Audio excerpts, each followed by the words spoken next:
Nono ano, bom dia. Inicio a aula de hoje fazendo uma revisão geral do nosso conteúdo que será da avaliação, né? A Revolução de 1923, a Revolução de 1930, o golpe de 1930, as eleições, bem como o estopim de 1930. Então, é a realidade da relação em que Getúlio Vargas ocupa, né, o seu governo. As mudanças que se sobrevieram, eu falei até na aula anterior com vocês, principalmente pelo Rio Grande do Sul, né? Rio Grande do Sul sempre foi visto como o celeiro do país, porque lá se acumulava todas as sementes, tudo aquilo que era de exportação em relação ao Brasil, o Rio Grande do Sul ficava como acúmulo. Com a relação da Primeira Guerra Mundial, a necessidade, eles começaram a fabricar a grande exportação do charque, ou melhor, da carne de sertão, né? A gente conhece mais como carne de sertão.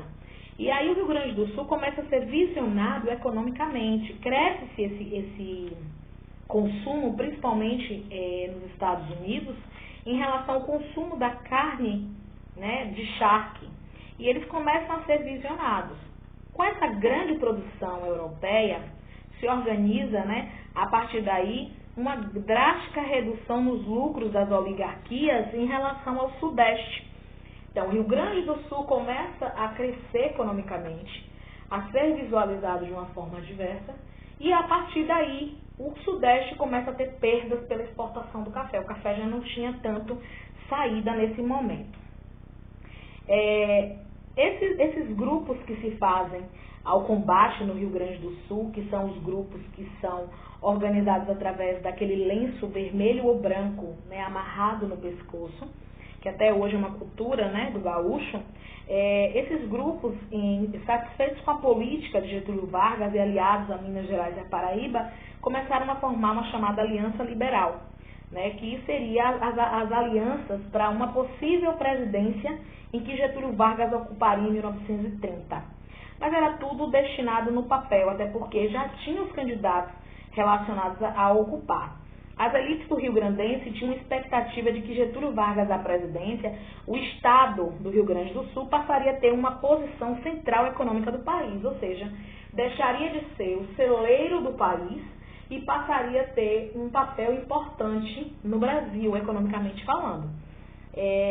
Adiante, né, Vargas não corresponde, mas adiante Vargas não vai corresponder com a expectativa dele. Mas, de certa forma, no seu primeiro momento, essa é a vertente, né, do apoio da elite rio-grandense. A Revolução de 1930, ela permanece até o século XX, né, ocorridos desde de 1920, em total importância para que o golpe de Getúlio Vargas se fizesse pertinente. A gente vai ter lá o movimento operário, o movimento feminista, a Semana de Arte Moderna, né? Nós vamos ter a questão da industrialização, o tenentismo, todas essas relações que se tiveram de 1920 até 1930, cerca de uma década, foram importantíssimas para que Getúlio Vargas aplicasse o golpe em 1930. Todo esse movimento operário de revolta, Semana de Arte Moderna, elas simbolizaram um descontentamento de diversas parcelas da população. Isso mostrava o quanto a população estava indigesta, né, com a elite oligárquica, ou seja, com aqueles que estavam no poder naquele momento. Lembrando que vivenciávamos uma república velha, chamada assim, e mais possivelmente mais adiante a República do Café com Leite, que essa república ela era destinada aos barões de café, aqueles que eram detentores de valores que poderiam se candidatar. Essas manifestações elas demonstravam a perda de poder da elite, anunciando a chegada de novos tempos, né? E esse era o momento que Getúlio Vargas tanto almejava. O golpe de 1930, ele trata-se de um movimento ocorrido em 1930 de caráter revolucionário, né? Contudo, essa revolução ela necessitaria de mudanças na estrutura da sociedade, principalmente no pensamento. Mudar a estrutura significa mudar a base. E Getúlio Vargas sabia muito bem disso, né? O tipo de mão de obra, o sistema político-econômico, a estruturação de critérios, caracterizados todos nessa revolução. O movimento liderado por Getúlio Vargas não pode ser considerado como uma revolução, porque senão ele perderia né, as bases centrais, até porque ele era o mais interessado. Sendo agrário com forte influências na oligarquia. Ele era extremamente influente. Essas diversas alterações que ocorreram foram de grande importância para esse período. O principal delas foi o fim do monopólio do poder por parte das oligarquias. Eles começaram a perder o poder. A partir desse momento, a burguesia também passou a ser importante para a tomada de decisões. Um governo que se articulou com as tradicionais oligarquias e a burguesia se caracterizava um novo período. As eleições de 1930, elas são relacionadas principalmente à crise de 1929, que alterou totalmente o rumo da situação. Uma superprodução que gerou a drástica redução do café, então tinha-se uma grande produção do café e não se tinha a exportação que precisava. Então, o acúmulo se tornava visível, né? A questão daqueles que estavam acostumados com a questão financeira começaram a reclamar, né? Os cafeicultores exigiam que o governo federal reagisse, tomando novas medidas. Estava impactando, estava tendo muita estocagem de café, perdas também. E isso foi fundamental para que houvesse eleições presidenciais, né?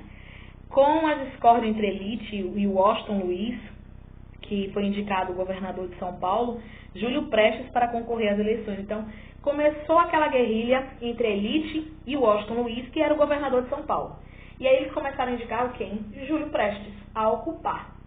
É interessante a gente lembrar desse nome de Júlio Prestes, para a gente ver mais adiante o discorrer da história, que parece cena de novela mexicana. O problema do impacto, né, desse pacto entre São Paulo e Minas Gerais, que não era, gente, um pacto, certo? A República do Café com Leite, os estados eram independentes, Minas Gerais um, São Paulo outro. O que eles tinham de relação era a questão econômica, porque um era produtor do leite e o outro do café. O sucessor de Washington Luiz deveria ser mineiro, pela lógica. Porque, para vocês terem ideia, a República do Café com Leite não é o que a gente acha bonitinho. A República do Café com Leite, ó, café e leite. Era uma relação de conduta política, ou seja, só poderia ser presidente, mineiro e paulista, tá, gente? Essa era uma forma que eles utilizavam. Era um mascarar. Tanto que foram 5 presidentes paulistas e 3 mineiros que ocuparam a República Velha. Com o rompimento de São Paulo e Minas Gerais, os mineiros começaram a buscar outros apoios. E aí encontraram o quê? O Rio Grande do Sul, que era a terceira economia do país naquele momento, né? E que já tinha uma aglutinação com o Sudeste, ou seja, já tinha uns requisitos, né? Escolhido foi o governador do período, Getúlio Vargas, era um político muito importante da época, e foi extremamente importante esse aliar dele com a Paraíba, né? Que ele se aliou com o vice-presidente, governador João Pessoa. Lembre-se também desse lindo nome de João Pessoa. A crise oligárquica, ela já se fazia presente. Aqui é Getúlio Vargas, gente, nessa imagem, né? A crise de 29 tinha marcado não só o Brasil, como todos os países, né? Lembrando que toda a Europa sofreu. Toda essa relação do Rio Grandense, eles começaram a ficar em efetivo, lembrando que os mineiros se aliaram a eles. O estopim do golpe, ele vem com o resultado da eleição com a vitória do candidato paulista Júlio Prestes. Júlio Prestes assumiria, no seu primeiro momento, os membros da Aliança Liberal reconheceram a derrota, inclusive se dispuseram a ajudar Júlio Prestes. Em 26 de julho de 1930, ou seja, Júlio Prestes ganhou a candidatura. Só que o golpe vem aqui agora. Em 26 de julho de 1930, acontece um novo episódio. João Pessoa, governador lá, né, da Paraíba, foi assassinado em uma confeitaria em Recife. As razões do crime eram possivelmente pessoais, porque haveria um envolvimento extraconjugal dessa relação. Só que os fatores condisseram com uma política. A partir daí, a ênfase foi tomada para o político, né? Tornando João Pessoa o mártir dessa Revolução de 1930. Tanto que hoje a capital se chama João Pessoa, né? O assassino João Dantas era um importante aliado do forte opositor João Pessoa. Lembrando que essa questão de oposição, gente, chamava bastante atenção. Porque a relação naquela época de quem era opositor era como se fosse um inimigo travado de guerra, certo? Lembrando, que fique bem claro isso, que era o coronel José Pereira. A partir daí, o assassino é João Dantas. Era um importante aliado de José Pereira, que era opositor a João Pessoa. Por isso, a política invadiu o escritório da advocacia de Dantas, confiscou os cofres e acabou achando uma série de cartas de amor trocadas entre o advogado e a professora Naildes. Não havia nenhum impedimento para que o relacionamento deles se desse certo, até porque ela, naquele momento, ela estava vivendo a vida dela.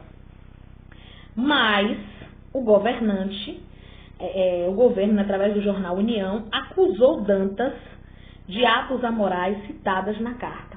Ou seja, naquela época, falar com uma mulher de qualquer jeito, ou falar como hoje as pessoas falam, era um ato de impunidade, né? Era imoral. A jovem Anaíde foi abandonada pela família, então, a partir daí, as cartas vão a público, ela é abandonada pela família e foge para o Recife. Indignado, Dantas vingou-se assassinando João Pessoa, né? Após a tomada de poder por Getúlio Vargas, Dantas foi assassinado na prisão e Anaíde se suicida após a morte de Dantas. Parece uma novela mexicana, porque é decifrado as cartas de amor, ela fica como uma qualquer dentro de uma sociedade, lembrando que é uma sociedade bem antiga, escravocrata, helística, né? E a morte de João Pessoa foi bastante explorada politicamente pela oposição de Júlio Prestes. Além do amplo apoio popular, foi fundamental a adesão das Forças Armadas a partir desse episódio. O golpe começou. A partir daí, é planejado o comando geral que fosse entregue ao tenente-coronel Góes Monteiro. Tendo estudado a Escola Militar do Rio Grande do Sul, Góes conhecia Getúlio Vargas, João Neves e Paim Filho, com os quais colaborava em anterior disputas internas de Estado. Então, Góes foi efetivado como seria o seu sucessor. Só que a partir daí ele começa a observar esses outros três que eu citei para vocês. No movimento armado, em 3 de outubro de 1930, em Minas Gerais e Rio Grande do Sul, desse último, né, que é essa foto